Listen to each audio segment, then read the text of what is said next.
যারা প্রিমিয়ার লিগে খেলবে তারা এখানে খেলতে পারবে না। বিসিএল এখনো শুরু হয়নি। যদি এর ভিতরে বিসিএল এ কেউ নাম লিখায় তারাও এখানে খেলতে পারবে। যদি আপনি তৃণমূল থেকে খেলা শুরু না করেন, প্লেয়ার যদি হান্টিং না করেন, শুধু এখানে আপনি টুর্নামেন্ট ঢাকাতে বসে আমি টুর্নামেন্ট করলাম, তৃণমূল থেকে গ্রাম পর্যায়ে থেকে আমি কোনো প্লেয়ার কালেকশন করলাম না, তাহলে তো প্লেয়ারের চেইন লাইন ক্লিয়ার হলো না, কোনো বাংলাদেশের নিজস্ব কোনো প্লেয়ার তৈরি হলো না। ডিভিশন লিগ না হলেই যে প্লেয়ার পাওয়া যাবে আর না হলে পাওয়া যাবে না, জিনিসটা এরকম নয়। জিনিসটা হলো সারা বাংলাদেশে আমাদের 1000 কতগুলো একাডেমি আছে, 305টা আমাদের একাডেমি আছে। সেই 305টা একাডেমির সম্বন্ধে আপনারা একটু খবর নেন। সেখানে প্লেয়ার প্রোডাকশন হচ্ছে, সেখানে বিভিন্ন টুর্নামেন্ট হচ্ছে।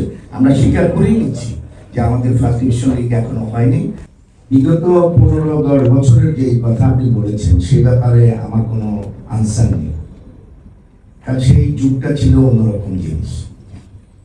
5ই আগস্টের পর নতুন বাংলাদেশ নির্মাণের যে কাজ শুরু হয়েছে, আমরা তার সাথে তাল মিলিয়ে তৃণমূল পর্যায় থেকে ফুটবলকে শুরু করতে যাচ্ছি, এটাই আমাদের উদ্যোগ। এবছরের শুরুতে মাননীয় উপদেষ্টার একটি প্রতিশ্রুতি ছিল ফুটবলের হারানো গৌরব, মৃত গৌরব পুনরুদ্ধার করা, এবং তারই অংশ হিসেবে আন্তঃজেলা ফুটবল টুর্নামেন্টের আয়োজন। এবং সামনে পেয়েছি আমরা প্রধান উপদেষ্টার কার্যালয় কর্তৃক নির্দেশিত তারুণ্যের উৎসব। এই সবকিছু সমন্বয়ে, এই সবকিছু সম্মিলনে সারা বাংলায় প্রত্যন্ত অঞ্চলে প্রতিটি জেলায় যেখানে রয়েছে আমাদের পিতামাতা, যেখানে রয়েছে শহীদ মুক্তিযোদ্ধাগণ, যেখানে রয়েছে জুলাই যোদ্ধাগণ, সেখান থেকে যাত্রা শুরু হবে, সেখান থেকে ঢেউ শুরু হবে, সেখান থেকে তরঙ্গ শুরু হবে, এসে ঠেকবে জাতীয় স্টেডিয়াম ঢাকার এই কেন্দ্রে, এই অঞ্চলে, এই প্রান্তে। আসুন আমরা উপভোগ করি আন্তঃজেলা ফুটবল টুর্নামেন্ট। তাদের আত্মত্যাগের প্রতি শ্রদ্ধা জানিয়ে আমরা নামকরণ করেছি, এবং সেটা জুলাই ও আগস্ট জুলাই ফাউন্ডেশনের অনুমোদিত। আমাদের ওই 8টি প্লটের প্রথম নাম হলো শহীদ মীর মাহফুজুর রহমান মুক্ত প্লট। এই প্লটে কুমিল্লা, ঢাকা, নারায়ণগঞ্জ, ফরিদপুর, মাদারীপুর, মুন্সিগঞ্জ, রাজবাড়ী ও শরীয়তপুর এই প্লটের প্রতিযোগী হিসাবে থাকবে।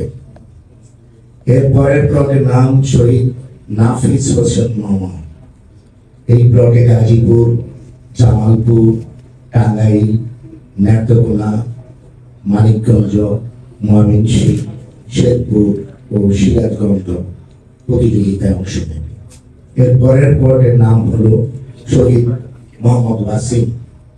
এই প্লটে কক্সবাজার, খাগড়াছড়ি, চট্টগ্রাম, নোয়াখালী, লক্ষ্মীপুর, বান্দরবান, রাঙামাটি প্রতিযোগী হিসাবে থাকবে। এর পরের প্লট হলো শহীদ মোহাম্মদ সাকিব আঞ্জুম। এই প্লটে থাকবে কুষ্টিয়া, চাঁপাইনবাবগঞ্জ, জয়পুরহাট, নওগাঁ, নাটোর, পাবনা, বগুড়া ও রাজশাহী। এর পরের প্লট শহীদ মোহাম্মদ সাইদ মিয়া আবু সাইদ। এই প্লটে থাকবেন কুড়িগ্রাম, গাইবান্ধা, ঠাকুরগাঁও, দিনাজপুর, নীলফামারী, পঞ্চগড়, রংপুর এবং লালমনিরহাট। তারপরে থাকছেন শহীদ মোহাম্মদ সাকিব রায়হান প্লট। এই প্লটে থাকবেন খুলনা, গোপালগঞ্জ, চুয়াডাঙ্গা, ঝিনাইদহ, যশোর, নড়াইল, মাগুরা ও মেহেরপুর। এর পরের প্লটে থাকবেন শহীদ আব্দুল্লাহ আল আবিদ নামীয় প্লট। এই প্লটে থাকবেন প্রতিযোগী হিসাবে ঝালকাঠি, পটুয়াখালী, দিনাজপুর, বাগেরহাট, বরগুনা, বরিশাল, ভোলা ও সাতক্ষীরা। সর্বশেষ প্লট থাকবে শহীদ মোহাম্মদ গোলাম নাফিস। এই প্লটে থাকবে কিশোরগঞ্জ, চাঁদপুর, নরসিংদী, ব্রাহ্মণবাড়িয়া, মৌলভীবাজার, সুনামগঞ্জ, সিলেট ও হবিগঞ্জ। এই 64টি ডিস্ট্রিক্ট 8টি প্লটে হোম অ্যান্ড অ্যাওয়ে সিস্টেমে খেলবে। এইভাবে 112টা সিনিয়র ফুটবলারদের প্রত্যেক ডিস্ট্রিক্ট টিম 112টা গেম খেলে ফাইনালে আসবে। আমরা আশা করি নভেম্বরের 24-25 তারিখের যে কোনো একদিন আমাদের ফাইনাল ঢাকা স্টেডিয়াম, জাতীয় স্টেডিয়াম অনুষ্ঠিত হবে, যেখানে প্রধান অতিথি হিসাবে থাকবেন এএফসি প্রেসিডেন্ট।